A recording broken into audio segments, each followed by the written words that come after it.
Okay, laboratory for the way, micro B. It's about development of reproductive and endocrine systems. So let's start with endocrine. Okay, let's start with pituitary gland. Regarding development of pituitary gland, we want you to identify first.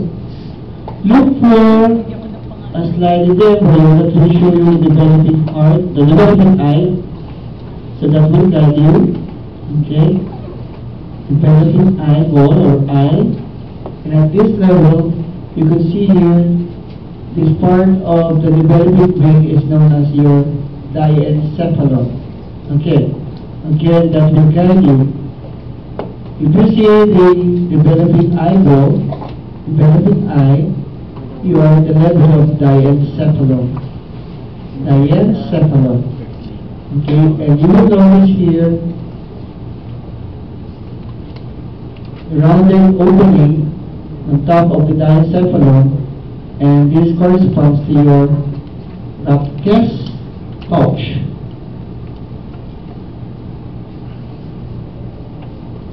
Racques pouch. Those mistake this as Racques cyst, diba?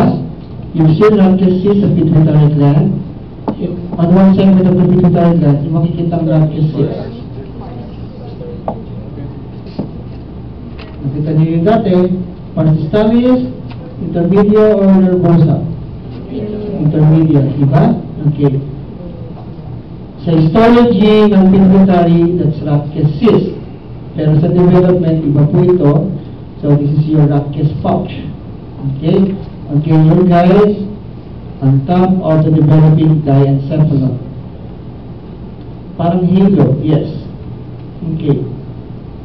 Possible side question. So that's your Racques pouch, and this will give rise to your anterior pituitary gland. Mas no po yun, ha? So what will be the fate of the structure? So this will form part of the anterior pituitary gland, otherwise known as adenohypophysis. Adenohypophysis, anterior pituitary gland. So these two terms are the same. Okay, again, Racques pouch, fate, anterior pituitary gland, or adenohypophysis, seen at the level of the developing diencephalon, at the level of the developing eyeball eye.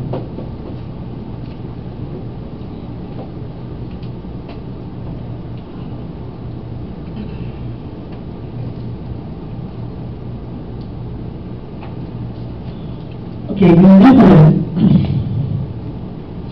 at the differences. Also seen at the level of the developing eyeball, developing diencephalon. Okay, yung kanina hiwalay, diba? It's like a halo. So this one is different. This structure now corresponds to infundibulum.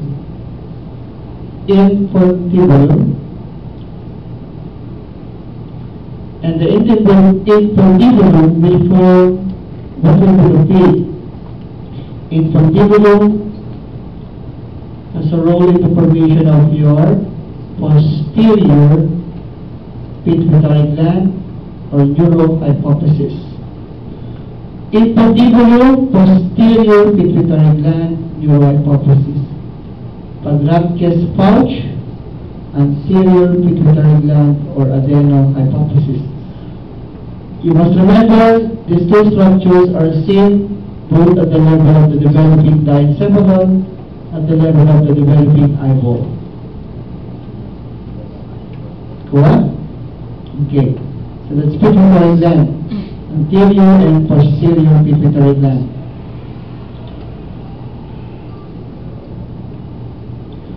I hope you still remember this. Do you still remember? We've taken this up during development of respiratory, diba? Developing larynx, pharynx, remember? Okay. Namas?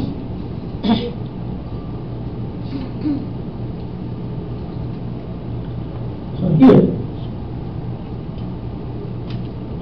The most distant part, okay, here, corresponding to your fifth pharyngeal pouch, fifth, 5. And the fifth pharyngeal pouch, what will be the fifth, forms part of your parafollicular cells, formation of parafollicular cells, also known as letter C, C cells of the thyroid gland. I'm going to mention that in the lecture regarding pharyngeal pouches. You must remember 3 pharyngeal pouches, 3rd, 4th, 6th, sorry, 3rd, 4th, and 5th. The 3rd pharyngeal pouch will give rise to inferior parathyroid gland. The 4th will give rise to superior parathyroid gland. And the 5th pharyngeal pouch will give rise to your parafollicular cells or C cells of the thyroid gland.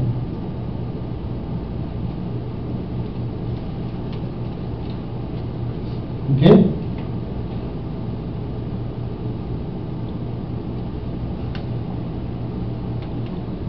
Still at the level of the developing pharynx larynx, below it, you can see the structure. You're not going to miss this. This one corresponding to your thyroid diverticulum. Thyroid diverticulum. So that will guide you. If you're going to focus this one, don't worry, we're going to show you the development pharynx larynx for you to identify it as thyroid diverticulum. Of course, as the name implies, this will give rise to the thyroid gland.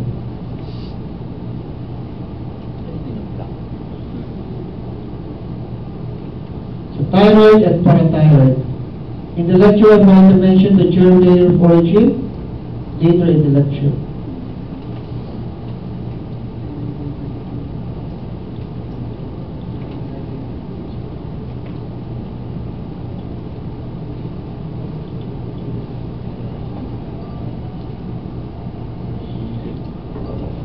Remember this structure?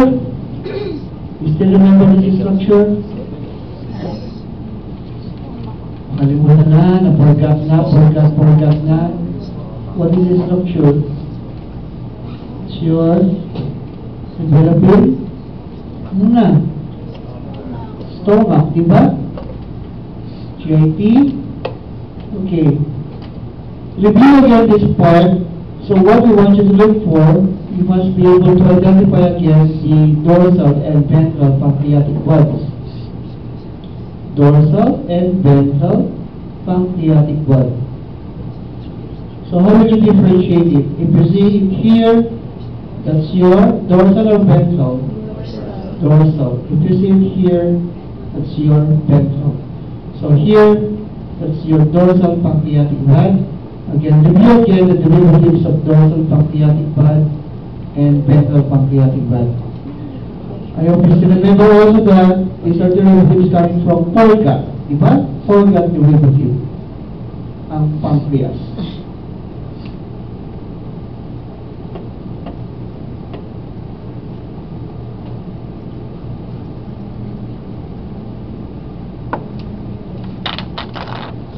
So that's your dorsal, dorsal. Ano po tayo?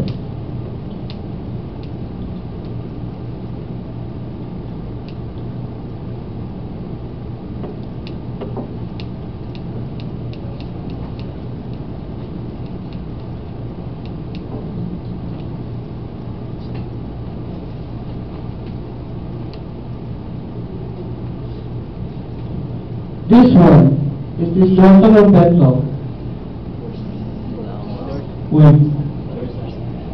Ano na siya? Dorsal or ventral? Pag dorsal dito nga, pag ventral dito sa baba. So this is your ventral.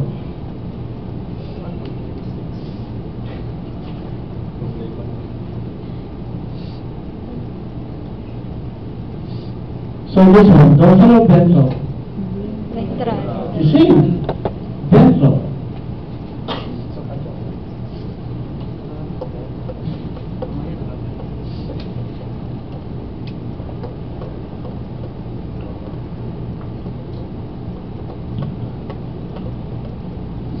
Okay, this one. So you will see part of your dorsal pancreatic band, and this one is your ventral pancreatic band. Again, if we ask you the germinal origin and the term, coming from your primitive gut, foregut. Diba? Okay. So that's pancreas.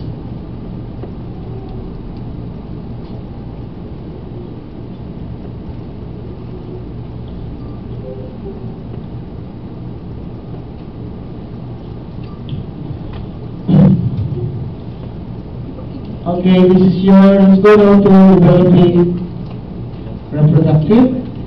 Your guide is your mesonephros. I hope you still remember mesonephros. Okay, what is the structure?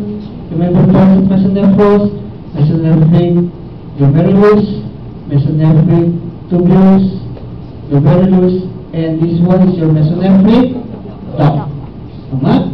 Mesonephric duct, mesonephric tubulus, mesonephric glomerulus. For our purpose for today, review again your mesonephric duct. The mesonephric duct will give rise to what structures? For males, we have derivatives. For example, epididymis, vas deferens. These are derivatives for male. But for females, take no derivative. Okay, I'm going to explain that in the lecture. Mesonephric duct. If mesonephric duct will develop, we have parts of male. For female, the mesonephric duct will regress. Okay? Medial kidney here corresponding to your urogenital ridge. Urogenital ridge. This part. Urogenital ridge. So again, that's your mesonephric duct.